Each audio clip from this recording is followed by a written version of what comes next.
মানবিক সমস্ত পুরস্কার দিয়া সৃষ্টি করেছেন, খানার জন্য ব্যবস্থা করে দিয়া এই দুনিয়ার মধ্যে আল্লাহ তাআলা আপনাকে পাঠাইছে, আপনার পোশাকের ব্যবস্থা করে দিয়া আপনাকে দুনিয়ার মধ্যে আপনাকে পাঠাইছে, ঘরের ব্যবস্থা করে দিয়া আমার আল্লাহ তাআলা আপনাকে দুনিয়ার মধ্যে পাঠাইছে।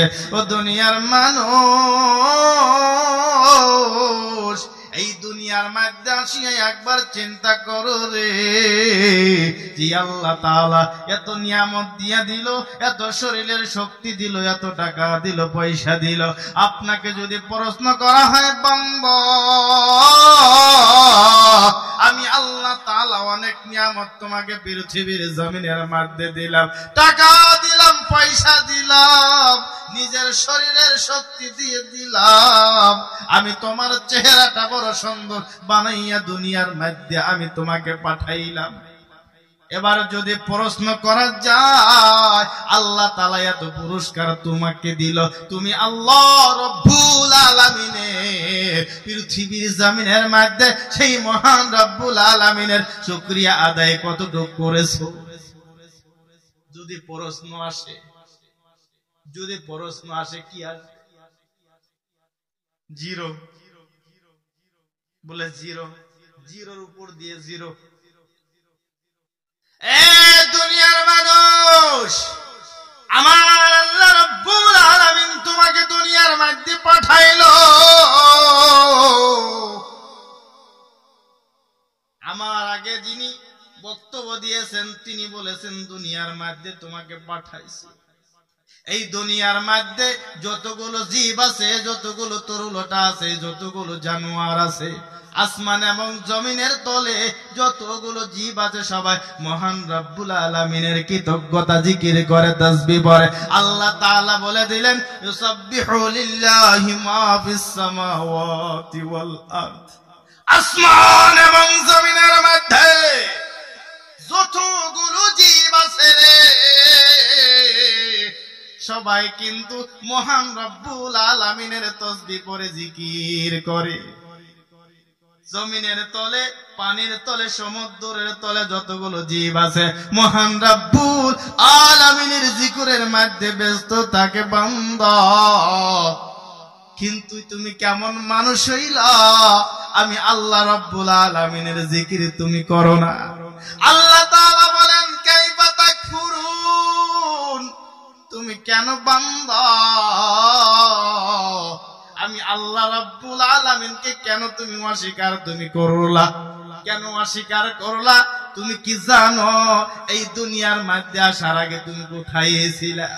আল্লাহ রাব্বুল আলামিন বলেন, সুম্মা ইউমীতুকুম, এই দুনিয়ার মধ্যে মানুষ আসার আগে তাফসীরের মধ্যে উল্লেখ আছে, মানুষগুলো দুনিয়ার মধ্যে আসার আগে মানুষগুলো ছিল মৃত্যু।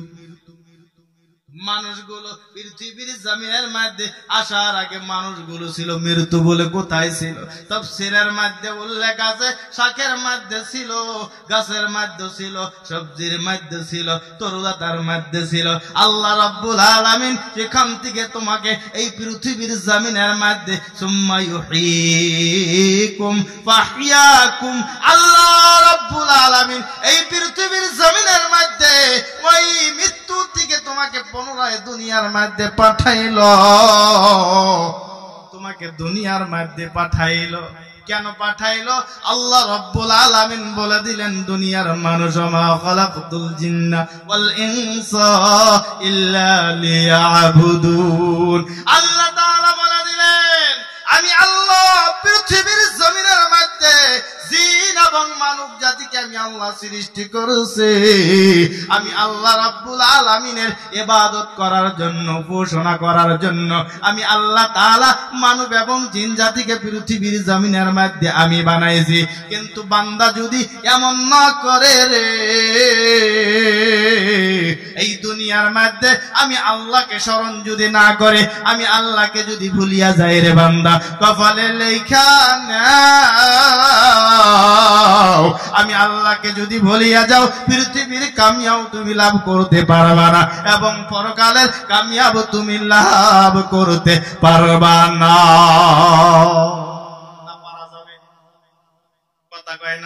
যাবে? পারা যাবে? ও ভাই বলুন তো দেখি, পৃথিবীর জমিনের মধ্যে যতগুলো ঘর আছে সমস্ত ঘরের ছায় মূল্যবান ঘর নামটা কি? কি ঘর? পৃথিবীর জমিনের মধ্যে যতগুলো ঘর আছে রে, কোন ঘরের মধ্যে শান্তি না থাকতে পারে, কিন্তু মহান রব্বুল আলামিনের ঘর মসজিদ ঘরের মধ্যে শান্তি। আল্লাহর নবী দয়ার নবী বিশ্ব নবী ঘোষণা করে দিলেন, আল মসজিদু বাইতুল্লাহ আল মাদ্রাসাতু বাইতি। মসজিদ হলো আল্লাহর ঘর, মাদ্রাসা হলো আমার ঘর। বন্ধুগণ, এই পৃথিবীর জমিনের মধ্যে সর্বশ্রেষ্ঠ ঘর হলো একখানা ঘর হলো মসজিদ। কঠিন কিয়ামতের দিন, হাশরের ময়দান যেদিন কায়েম হয়ে যাবে, এই দুনিয়াটা যখন ধ্বংস হয়ে যাবে, এই দুনিয়াটা যখন নষ্ট নাবুদ হয়ে যাবে, সবাই যখন পানি পানি হয়ে যাবে, এই পৃথিবীর জমিনের মধ্যে দুটা বস্তু পানির মধ্যে ভাসবে, ধ্বংস হবে না। এক নাম্বার হবে মসজিদ ঘর, আর দুই নাম্বার হবে মাদ্রাসা, এরা ধ্বংস হবে না। ফেরেশতারা বলল, মসজিদ ঘর আল্লাহর ঘর তুমি কেন ধ্বংস হলো না? বলো তোমার কোন আবিত্ব আসেনি? মসজিদ ঘর ডাক দিয়া বলবে, আল্লাহ আমার কোন আবিত্ব নাই, কিন্তু আমার একটা আবিত্ব হলো, ও ফেরেশতারা দলের আল্লাহর কাছে যাইয়া বলো, আল্লাহর কাছে যাইয়া বলো, আমি মসজিদ অতক্ষণ পর্যন্ত ধ্বংস হব না যতক্ষণ পর্যন্ত আমি মসজিদের মধ্যে যারা সেজদায় করেছে, আমি মসজিদের মধ্যে আল্লাহ রাব্বুল আলামিনকে যারা স্মরণ করেছে, আল্লাহকে যারা ডাকছে, গভীর রজনীর মধ্যে পৃথিবীর মানুষ যখন ঘুমাইয়া গেছে, দুনিয়ার মানুষ যেদিন সব ঘুমাইয়া গেছে, এই দুনিয়ার মানুষ সব যখন ঘুমাইয়া গেছে রে যুবক, একজন মুরব্বী মানুষ, একজন বিখ্যাত আলিম মানুষ, একজন পরহেজগার মানুষ, সব যখন দুনিয়ার মানুষ ঘুমায়া গেছে, এমনও আল্লাহর বান্দা দুনিয়ার মধ্যে আছে, রাত জাগে তাহাজ্জুদে পড়ে আল্লাহর কাছে দোয়া করে, প্রভু গো পৃথিবীর জমিনের মানুষ সবাই ঘুমায়া গেছে, তোমার পাগল বান্দা দুনিয়ার মধ্যে ঘুমায় নাই। আল্লাহ আমি তোমার কাছে দোয়া করি, আল্লাহ এই ঘরের মধ্যে বসে বসে তোমার কাছে প্রার্থনা করি, আল্লাহ এই অঞ্চলের মানুষকে তুমি হেদায়েত দিয়ে দাও। নামাজের মধ্যে সর্বশ্রেষ্ঠ কবুলিয়তের একটি নামাজ, সেই নামাজের কথা মহান রব্বুল আলামিন বলে দিলেন।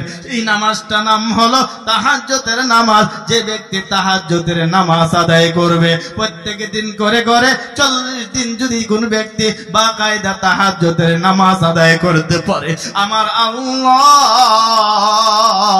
অমন বান্দার দোয়া কোন পৃথিবীর জমিনের মধ্যে ফিরাইয়া দিবে না।